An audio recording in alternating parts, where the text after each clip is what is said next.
And so what we call history, which is not as modern, the modern theory of history is that it's what they call trendlessly fluctuating. That's their model of the world. You get order at the atomic level, order at the biological level, order, and suddenly you reach human beings, trendlessly fluctuating.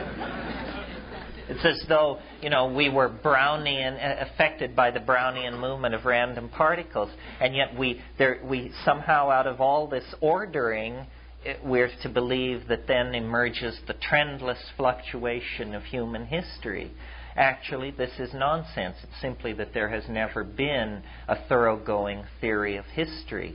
However, now we are ready for them, because these wave mechanical ideas, the notions of closure, Sheldrake's idea about the presence of the past, the way in which the past drives the present, all of these things lay us open for an understanding of the compression and densification of time. And this is what is experienced in the psychedelic experience. Really, Whitehead said of Dove Gray that it haunts time like a ghost. Well, I think that the compression of the three-dimensional universe at the end of time haunts time like a ghost. It's the cosmic giggle. Here a messiah, there a shaman, there an ecstatic poet, and there the tiny ripple that is simply a congruent coincidence in the life of a single individual. Robert Anton Wilson called this the cosmic giggle. It's when something protrudes through the forward-flowing momentum of rational casuistry and causes it to flow around it and eddy and churn, and then you see through for a moment, and you say, well, what is it? There was a plottedness for a moment. There was the hand of the maker there, but now I don't see it anymore. That is the going behind the veil. That is the seeing into the structure of being that lies behind the conventionalized languages.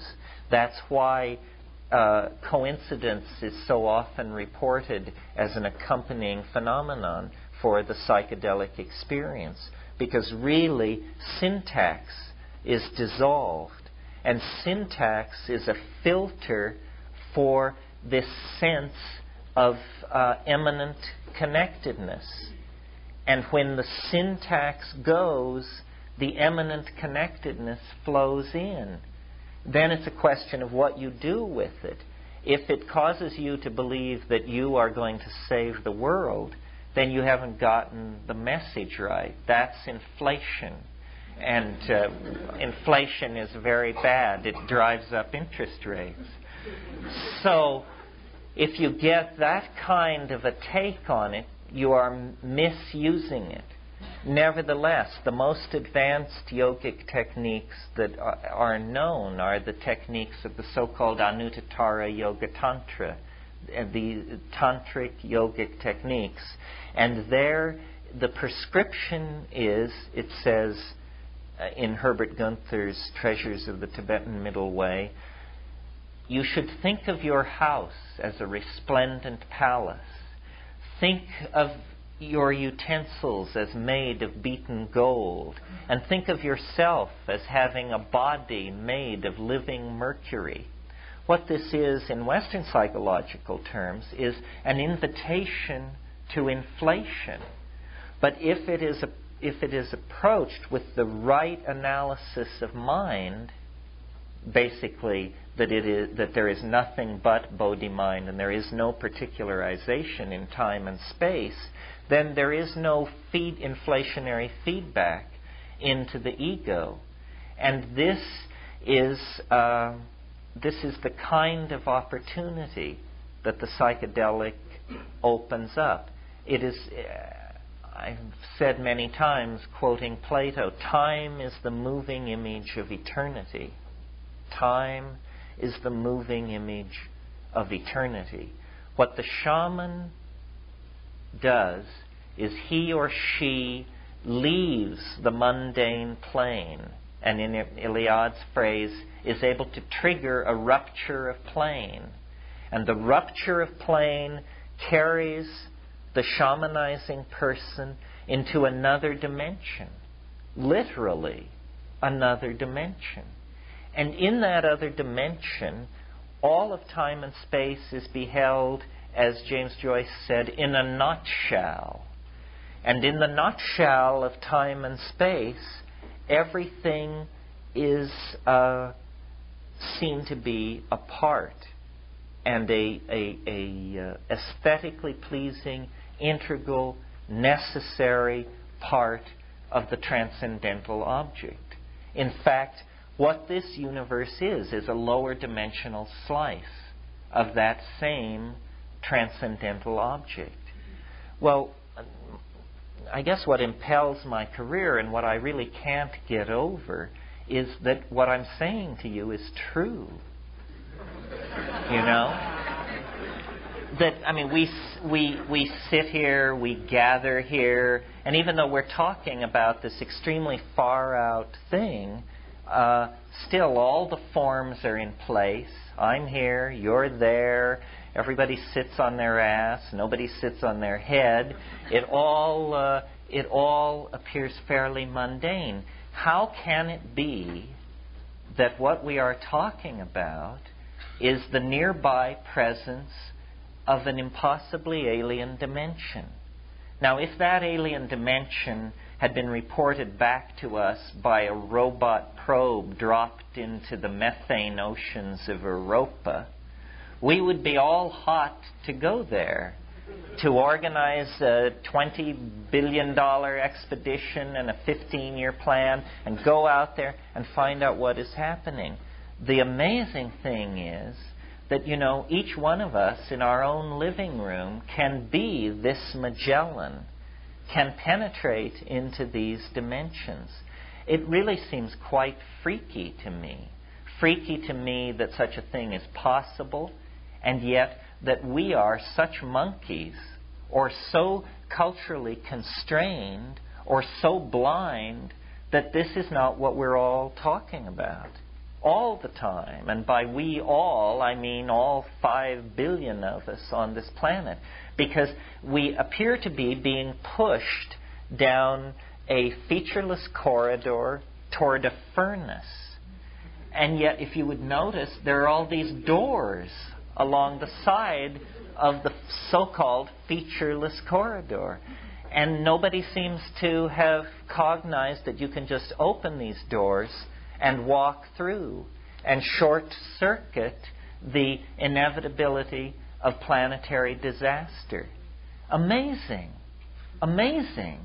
Because we pride ourselves on our commitment that science allows us to look anywhere, inspect any possibility. Our models are not dictated to us by the church or by government or by industry, when in fact they are dictated to us by the church, government, industry, mammalian organization. And so we are no better off than all those benighted people in those previous ages, where we look back upon them and say, well, they must have been so limited by their worldview because they didn't know about quantum physics and ketamine and Michael Jackson and cable TV and all of these things.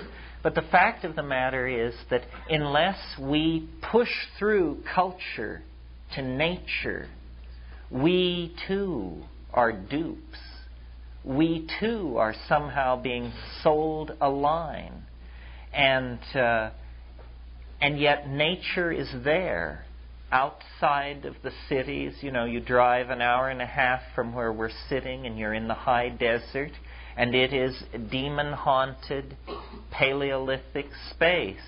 It holds the same promise for us as moderns that it held for the Luiseno Indians, who were initiated into it, into their shamanic institution before the conquest, before history. So nature is the final arbiter of cultural forms. This is what Taoism understood, and this is what I believe the psychedelic plant thing is pushing us toward. It was not immediately apparent that this was so, because as I said at the beginning of this talk, in the 60s, the psychedelics came out of the laboratory, and only the most scholarly of the trippers bothered to study the natural origins and the anthropological and ethnographic context in which these things were coming from, like the Eleusinian mysteries or the Mexican morning glory mysteries or the Wasson-discovered mushroom mysteries. But if we can somehow link a respect to nature, a sensitivity to Gaia, a valuing of ourselves, a complete placing of our own feelings and our own perceptions in the forefront of trustworthy sources, and the psychedelics integrated into our lives, then there will be a tremendous cultural impact, a tremendous reorientation, because the message that nature is trying to give, the steering signal on the human species, comes through the accessing of this shamanic dimension outside of history. Revolutions are made by tiny percentages of the populations in which those revolutions are wrought. The important thing is clarity and connectedness and a clear understanding of who one's antecedents are, what the source antecedents are, and what the target goal is. New Age is a pale label for what is going on. New Age sounds too much like New Nixon, New Reagan, New retreaded everything. What is happening is an archaic revival, a harking back to cultural models 10 to 25,000 years old, because the profane fall into history is actually ending. The way the fall into history ends is with the progeny of Adam, the human race, recovering the control of the human form, the control of the human soul, the ability to turn ourselves into whatever we wish to be. This comes through the union of imagination, through understanding, into nature, the invocation of the dream. This is what the Australian Aboriginal Society is talking about. This is what the dream time is. Finnegan's Wake says, "Up nient, prospector, you warp your woof and spread your wings, sprout all your worth." This upnient, this end of time, this birth into angelhood lies ahead of us, but it is really part of the archaic return to the paradisical mode before history. The psychedelic hallucinogens are the catalysts. The minds that they touch become the catalysts within the society in general. And from there, the fashions, the social forms, the kinds of conscientiousness, the innate decency that is called forth by the authenticity of the experience is what will transform us. I mean, in the same way that an affair can become a love affair if there is mutual authenticity of behavior rather than simply a kind of flirtation. In that same way, our affair with Gaia can be a love affair if we can summon to ourselves the vision to make it so. And it means really being aware of the vastness of the options, of the precipice that late 20th century historical human beings stand on. We are about to leave for the stars. This is what is happening on this planet. A species prepares to depart for the stars. To do that, energy has to be marshaled. The lessons of the long march out of the trees and to this moment have to be collated, sifted, refined, concentrated. That is the alchemical gold.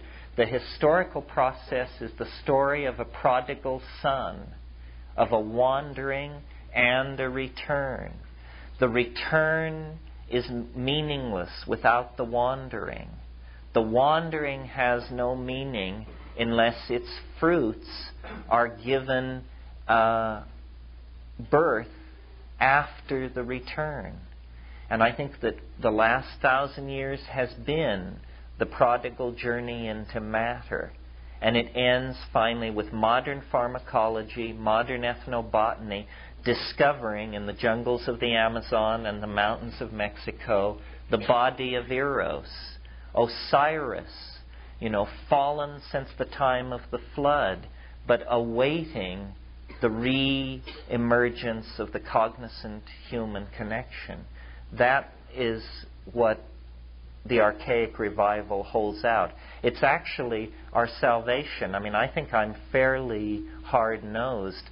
I don't see any hope for us. I don't see any hope for institutional transformation unless it is done with an awareness of the transcendental object. And the religions that we inherit from the past are so screwed up that the only way to validate and empower the transcendental object is by self-experience, by direct accessing. And people say, well, but can't it be done on the natch?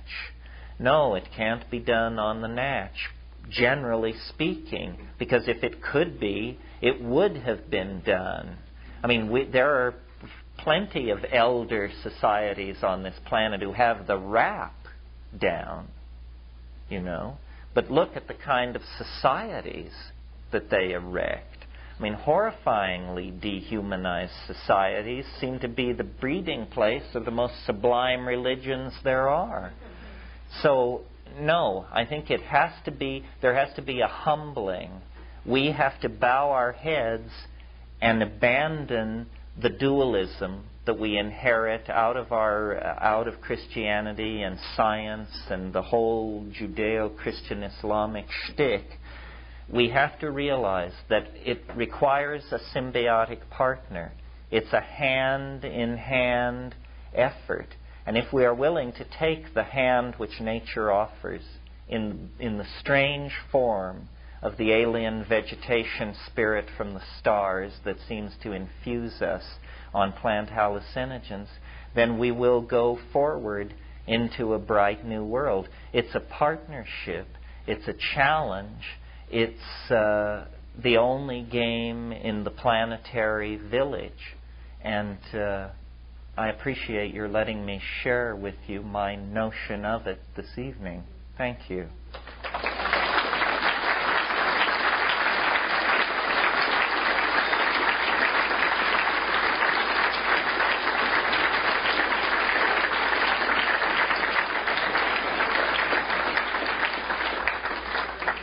We're going to take about a 10 or 15 minute break and then do question and answers. There are a bunch of handouts, catalogs, events coming up, stuff on tables at the back of the room, which I urge you to take a look at.